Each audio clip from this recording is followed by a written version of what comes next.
You're watching Lansdowne Roar, your home for Irish football news and nostalgia. Coming up on this episode, we take a look at the boys in green taking on Belgium tomorrow, plus another name, another manager linked with the Ireland job, and have the FAI missed the boat, the latest kit. All this and more coming up on Lansdowne Roar.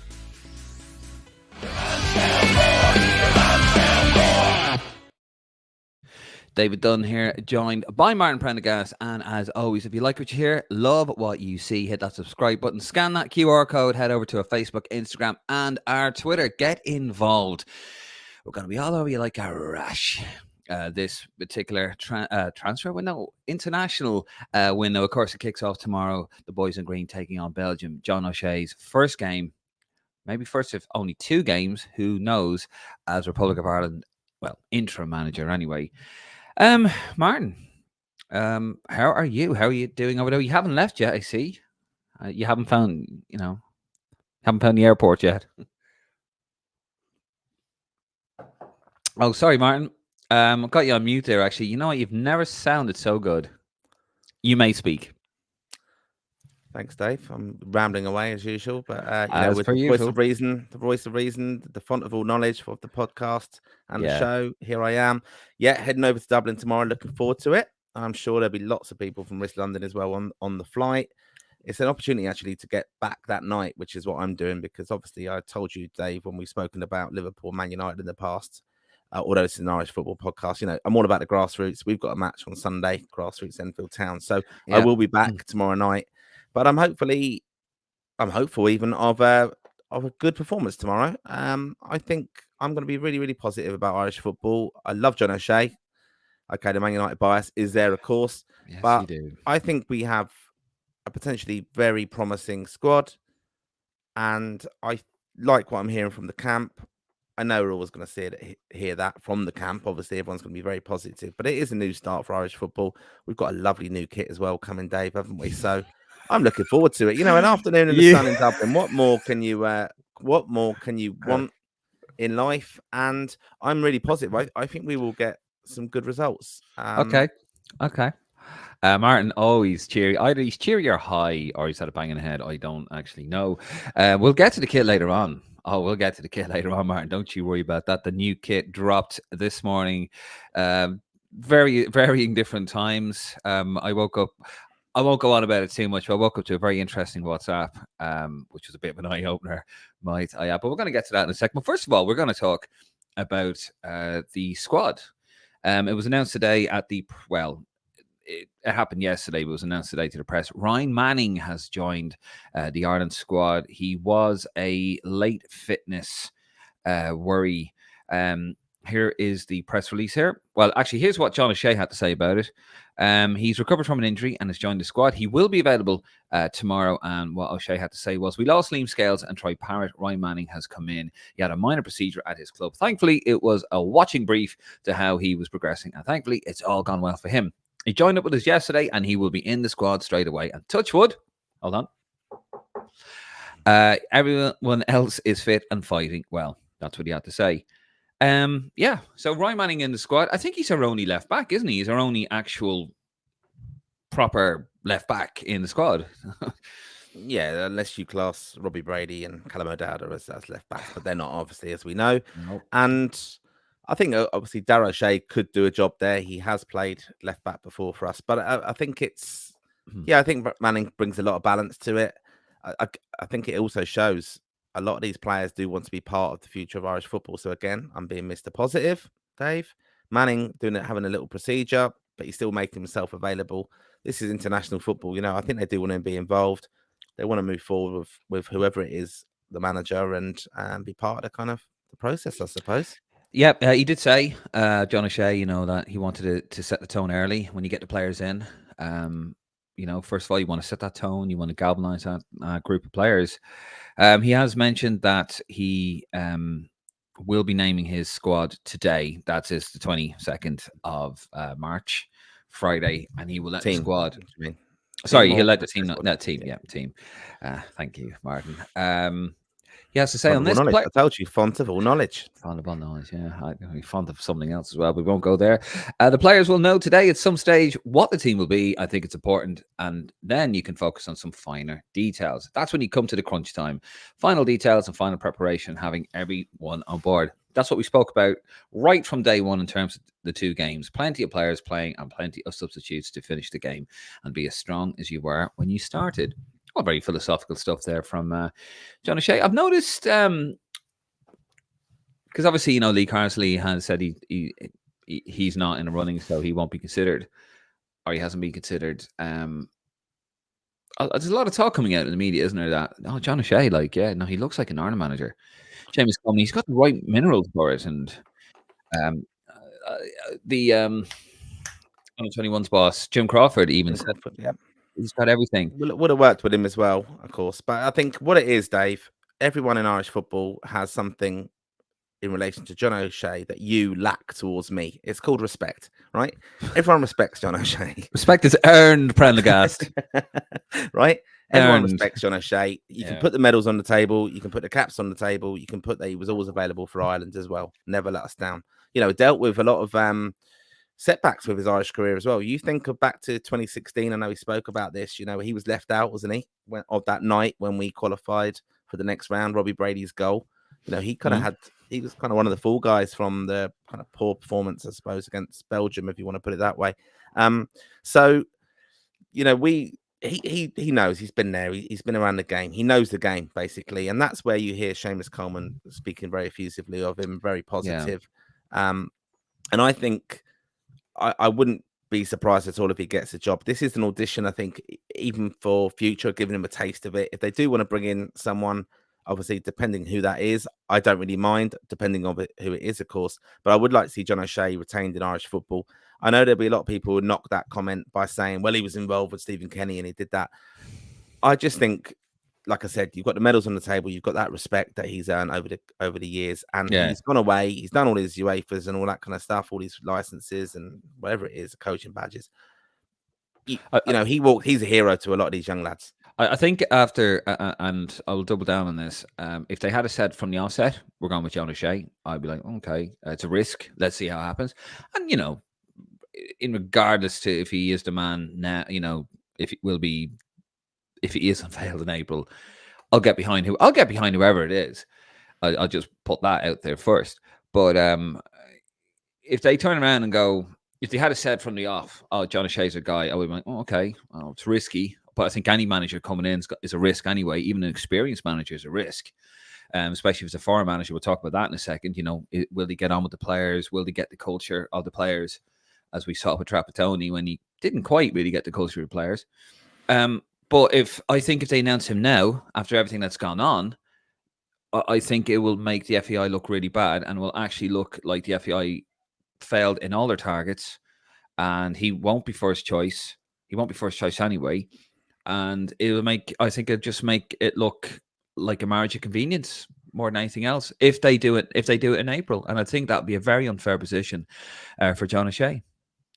But I think, like we said about the word respect, then you earn it. I think John O'Shea can turn around and get 2 good results here, have a very positive camp, have players. Two results here, though, Martin. Well. Whether positive or bad should not, do not. No, I'm just saying he can. It can just be the vibe from the camp. I know that it is a dangerous position for the FA, of course. Yeah. But I think, like I said before, everyone knows John O'Shea in Premier League history as well. Everyone knows him, right? So it is a name, and but can he manage name. Can he manage? Well, that's what that has to be proven. And look, in the past, I know that he will be cutting his teeth at international level, but he will surely surround himself with people he trusts. He's learned under the very best managers, playing under the Trapattoni and, of course, Sir Alex Ferguson. He's got that vast experience. He can call on people. I'm sure people answer the phone to John O'Shea when he calls. Right? No, I know he's a name. Rang me yet, but still, despite my missed calls and free. I think a solicitor might be ringing you, Martin. But I know it will be a setback in a way of the kind of the recruitment and what we've heard from the FAI. But let's be honest, Dave. does anyone really listen to what comes out the FAI? They fail so much in everything else they do.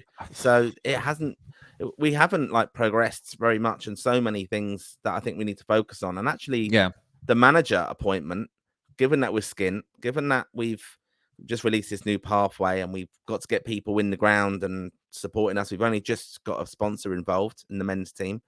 I think there's a lot of positivity from that. And I think John O'Shea being the manager is probably least of our problems. This is a very young group coming together. I think trust the coaches, inspire them. Like, it is a little bit nicey now, this coaching world. You can't have a Roy Keane comes in there and starts being, blasting everyone out of it. It's not going to work anymore. John O'Shea, for example, the culture he's already created in there. So this is his first managerial role. Okay.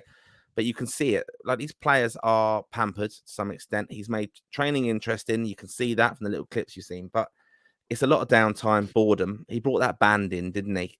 Have you seen this video that the FAI released? I saw it, yeah. And then it's John O'Shea speaking at the end of it of, these lads travel, they're representing Ireland, blah, blah, blah. It was a little bit cliche. Yeah, no, I know, but we saw all that with Stan. We want to see it in football. Yeah, we want to see it in football. We saw that with Stan, and I'm not comparing John O'Shea to Stan, but we saw that with Stan. It was all about the yellow jersey. It's all about the pride. He brought Mick Bourne back in. Tony Hickey came back in, your mate.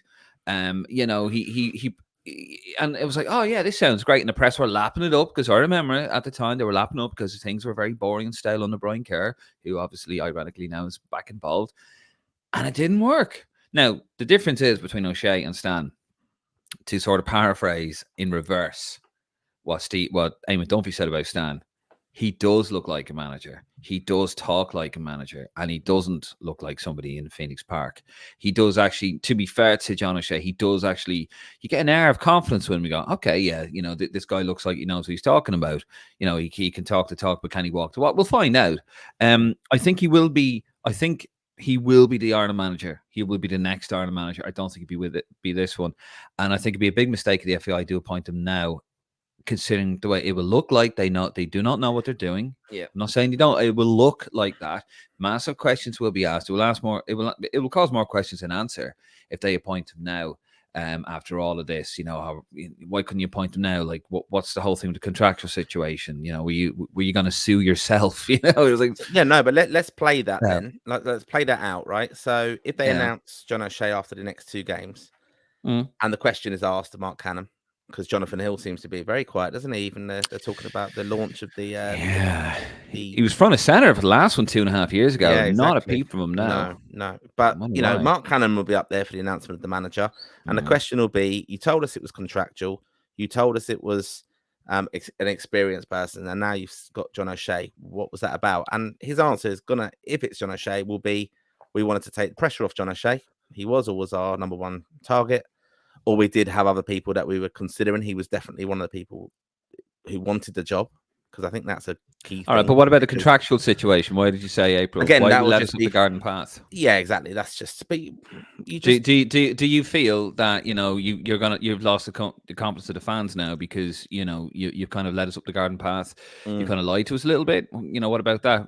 What do you think the fans are? That'll be the question. Yeah. I mean, that will be. Yeah, I should be in that press conference asking those questions. But it could be that it's they want to take the pressure off him, see how he's settled in, see how that won't wash by everybody else. I know it won't, but that'll be the. I'm trying to. He probably will be, but massive mistake, because if it's like, you're coming across to us like a smart arse, so you purposely misled the fans, you've misled all of us, because you know as well. I hope you know what's going on. You've done this. I don't think it will be. I really don't think it'd be John O'Shea, but we'll see what happens. I mean, best of luck to the lads tomorrow. We will be live. Well, I think I'll be live, because Martin, you're at the game, and Nick's in Italy. So, no, he's not in Italy. He's in where is he? He's in Munich at the moment. Austria. Yeah, he's in Austria. East. It's like further east, south Germany. I don't know. I don't have a map of Europe in my head. But anyway, so I'll be live from the ground tomorrow, roughly about 4 o'clock. About 4 p.m. I'll be live from Lansdowne Road, and then about 5 or so minutes after the full-time whistle, I'll be live again. So we'll have the pre-game about an hour before kick-off, and we'll have the post-match aftermath. And do join us there. We're going to stick with the topic of the Ireland manager, but not John O'Shea. It's come out in the Irish Examiner. John Fallon, friend of the pod. You can see here. Ex-Swedish boss Jan Andersson linked with the Ireland managerial job. The 61-year-old ended his 6-year stint with the Swedes last November. Just a little bit more on that. If it was just November, if it was November, that fits in probably contractually in a sense that you would have gone on to campaigns or whatever, gardening leave. Not necessarily gardening leave, I suppose, but it's I'll read from the article, Martin. Be patient, Jesus. The 61-year-old ended a 6-year stint with the Swedes last November, but yes, I admitted he was close to a new national team job, possibly next week, having already rejected Latvia's overtures. Mark Canham, the director of football leading the FIH, flagged when unveiling John O'Shea as interim boss for the friendlies over the next 4 days against Belgium and Switzerland that an appointment would be announced and start work in early April.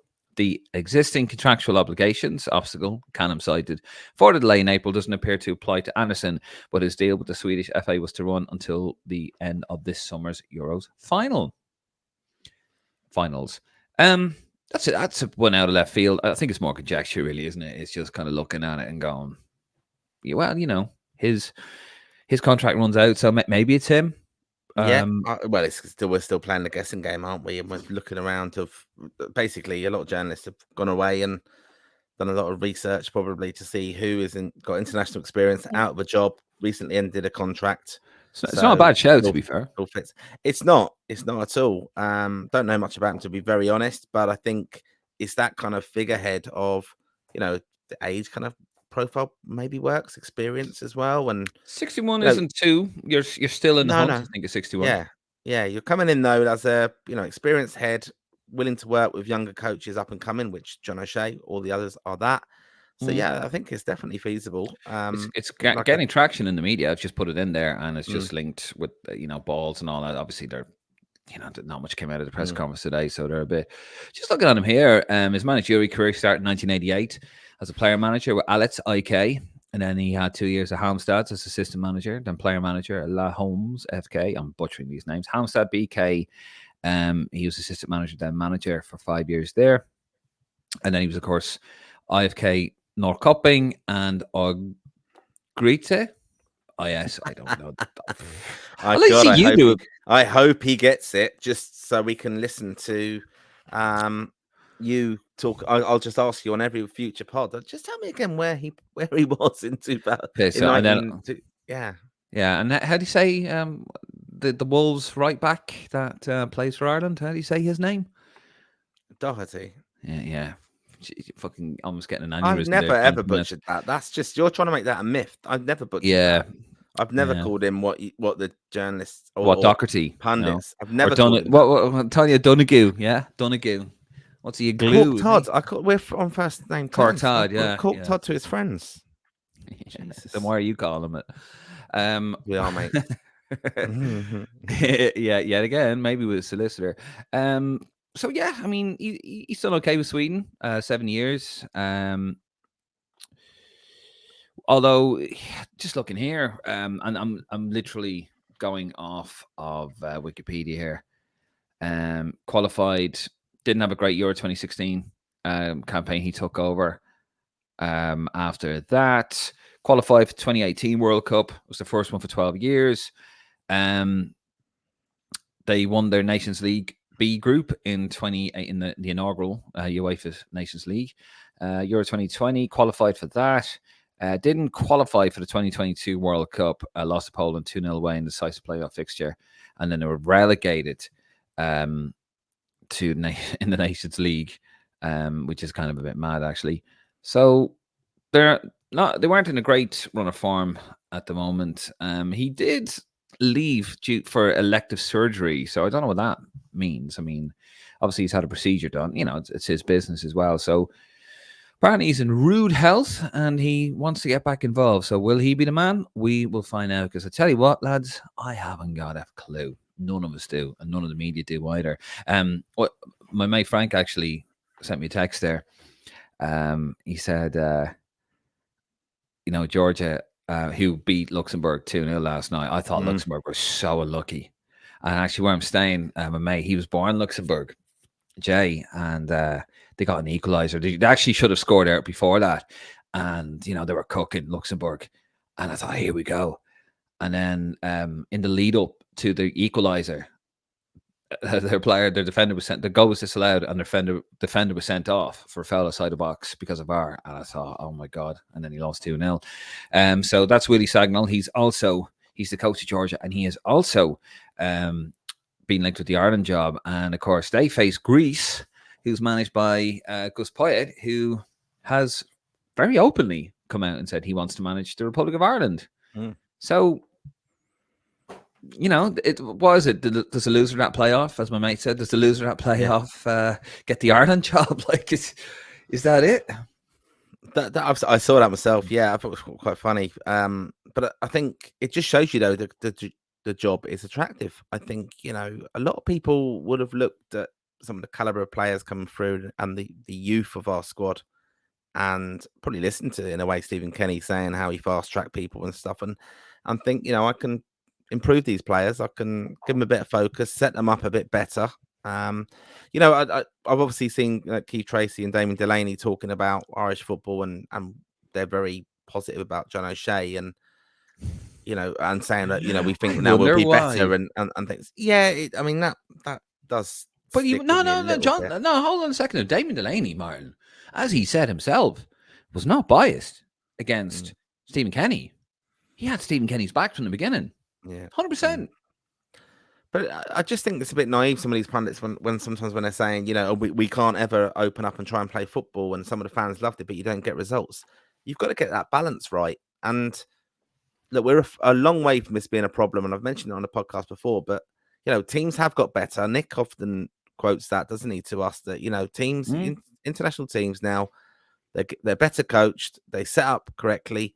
We haven't got the problem at the moment of a team coming to Dublin and trying to break them down, and when they sit back and play deep, we haven't got, where you're struggling then to find a very clever number 10. At the moment, we've just got to get the basics right and be very difficult to be broken down ourselves. And as well, that's why we kind of, against the better teams, that's inevitably how you end up playing. And that was how Ogbene, your mate, Chidozie Ogbene, he was a key player for that, the whole game plan against France, and then it worked a bit better in the second half. But we can't even really focus about tactics at the moment. I'm saying that in kind of jest in a sense, because John O'Shea will have them very organised. Our back five, whatever way you want to look at it, and the midfield will be really tight and solid in there, and it will be the transition thing to kind of use Mikey Johnson, Evan Ferguson, and Ogbene. You look at, obviously, the excitement of having Sammy Schmodix in there as well is going to help, but that's why I'm excited going to Dublin. Now, I'm not going to get as carried away, as Keith Tracy said. I haven't been so excited to go to Viva for years. I always kind of want to go and see Ireland play, and you should always see what we come up. I love going to see Ireland play, even though I think with this team now, I think we need to move away from the whole everything has to be. Look, Stephen Kenny, okay, he did get us playing a bit more of a passing style. However, one thing he did do, and he stripped us of the one characteristic that you associate with Irish football is aggression, and he stripped us of that. Aggression doesn't mean dirty. Aggression just means aggression, and he stripped us of that. I think John O'Shea, I think he will have identified that, and maybe as you've said, that it got to the stage towards the latter stage. I think it was quite obvious that Kenny couldn't see the wood from the trees. And I'm hoping that John O'Shea looked back and went, you know what? We need these lads to be aggressive here. Like, we're not aggressive enough. That's why we're conceding so many goals from outside the box, because we're not closing down, because we're not aggressive, not winning the ball back. And I'm hoping he can identify that. Look, at the end of the day, all you have to do, you don't have to play sexy football out from the back. Just control the possession coming out from the back, and then control the possession and control the transition to their final third, and try to play that football inside the final third. You can do that. You can hit it long. If it's on, you can have people running onto it. If that's what you want, you can mix it up a little bit. Look at Liverpool. You've got to mix it up. It's just, and even set pieces. You look at stats and stuff. Set pieces are valuable in international football, especially and in all football. And we've got a lot of height now. I mean, that's why I'm interested in seeing O'Brien probably getting capped. To be honest, he's 6'6". That's ridiculous. Yeah, he's a massive. Look at many goals we got. Richard Dunn, Duffy. amazing threat. Collins as well. Like now we've got another one in the mix, and that's I'm why Robbie Brady's in there, and we I'm can get looking them set forward to. pieces going. Do you know? I think with that Ireland team, I really do. Yeah, we are light midfield, fair enough. And I think Dan McDonald was writing about having two midfield, Cullen and Smallbone, as two holding midfielders, and then you could have, I think, it was Johnson on the left, Ogbani's on the right, and then Smollex through the middle with Evan Ferguson up front. I mean, that ain't bad. Team. That ain't brilliant bad, you side. know. Yeah, Yeah, you'd have like no problem with that taken to the field in a competitive no. qualifier. To be I mean, honest, you've got a guy banging in, like he's got nearly 30 goals, 27 Mm. goals in the championship. You know, a good physical style of football, and that's played in that league. It's a competitive league, and you're thinking, yeah, you know what? I think we could do something there. I think there was something with a cute manager. We can get results of that team. But anyway, we'll move it on. We'll talk more about that tomorrow. We're going to finish up with the new kit that was launched on Thursday. There it is. There. And there's another picture of it there without the superimposed sky graphic over it. So it was launched this morning. I woke up to a text message from a mate, Kenny, not Stephen Kenny, and basically said, yeah, it was €100 pretty much for the men's kit. So here it is here, €95 for the men's kit. It's got Sky on it there. And I've actually, where have I got it there? I forgot to upload it there. But then you've got the kids' shirt here as well. €75 for the kids' shirt here. And also, Martin, they've got the pro kit. So obviously there's a different pro spec. Now it's a lovely little money-making thing that most, all clubs do it, all national teams do. So to get the pro kit cost you €140, but it still has the Sky sponsor on it. I think that's utterly ridiculous. I have to say, I was looking at the shop. It was available at different times. Lifestyle Sports had it this morning. Castori had it last night. The shop, the FEI didn't have it till about, I think, 10 a.m. this morning. And I had to say, very disappointed looking at it there. The prices, I think, are ridiculous. I mean, €95 for a top, Martin? Really? 140 for a pro kit top? Yeah. It's got the sponsor on it? We've mentioned in the podcast before, with obviously the nostalgia angle. A lot of the fans, the adult fans now, they don't really buy the home shirts as much now. We go down the kind of retro route. But I just kind of feel parents, and I know this argument's often there, if you've got young kids, you can't be affording to throw that kit on them. Like, they run around them all day. Yes, you get use out of them, and we don't know really if Castore are going to be able to cope with the quality control of ripping after the first wear. But, you can't justify that in a sense. Look, I can speak as a parent. I'll buy a key in the shirt, but I'll kind of say, don't be running around in it, wearing it all the time. Which so again, perfectly still wearing that. Yeah, because they do get rag ass worn, don't they? I suppose, and this is exactly why though fans go to the nostalgia, the retro shirts, the fake ones, I suppose, as well, because the price of them is absolutely ridiculous. Yeah. The quality as well. I'm really annoyed with the launch, and I've banged the drum already over the years. Like, if you go at Elvery's shop, the FAI shop, I think it is on that. It's a jumble sale. You can buy New Balance like gear now, a shirt from them from a few years ago, which is €15. You can buy something else that's Umbro, and then you can buy an Umbro football. You can buy the new stuff. The new shirt actually wasn't on it yesterday. Obviously, it is on there today, I think. It's just a jumble sale of mixed Irish tat, basically, which Irish fans will buy. It's all got different prices on it. I don't know if the Irish footballing crowd really do. I really, do they kind of get sucked into this and buying these replica shirts as much? I think we're all a bit too clever for it now. We just wait. We'll wait till they get discounted, or there'll be a special offer on something, 20% off them. I know even Irish fans, I've been on WhatsApp groups today, they're talking about, if you sign up to JD Sports, you get 5% off, and you can get it in sterling for this. And people are looking at that now, and it's just a shame, really. I mean, I made the point the other day, they get it wrong. I don't think it will even be available at the ground, and it should be. You should be walking up to the Aviva Stadium, or Lansdowne, of course, walking up there, and they should have out, like, the new short shirt should be on billboards nearby. Come and have a look at it in the flesh. That's where you get impulse buyers for kids. They do it at a good rate there. Mental. I'll be very intrigued now. I'm going to pop into town when I'm done here, I'll have a look around Dublin city centre. I'm going to see what it's like up close. I find the whole thing very disappointing as well. They never seem to get it right ever. Going with the story, I understand the money. The money they offered was supposed to be astronomical, for Ireland, because it was their first. It was their first international football team that they've had. So I can hear Jerry in the background. His mammy's home, so he's a bit excited. Apologies if you can hear that. Beautiful golden Labrador. And but anyway, I'm so glad you explained who Jerry was as a Labrador. It could have been a bit tricky. No, he's like the biggest lap dog you'll ever see. Like big Labrador, he's brilliant. But anyway, woke me up this morning. But anyway, I've lost my train of thought. Yeah, no, just very disappointed with it. I think the story obviously haven't done. No, it just seems that nobody's done their due diligence. Nobody has done the research. Marketing. When you're marketing something, research is so important. And first of all, you've gone with a story. We don't know how much they've offered, right? We don't know what Adidas offered, if they offered anything on Nike, etc. Everyone wanted Adidas. You think Euro 88, you're thinking Nike. You're thinking Italian 90, USA 94. Some of the best jerseys, gorgeous jerseys. Just put the old logo on it, the old FEI badge. You'd make a mint.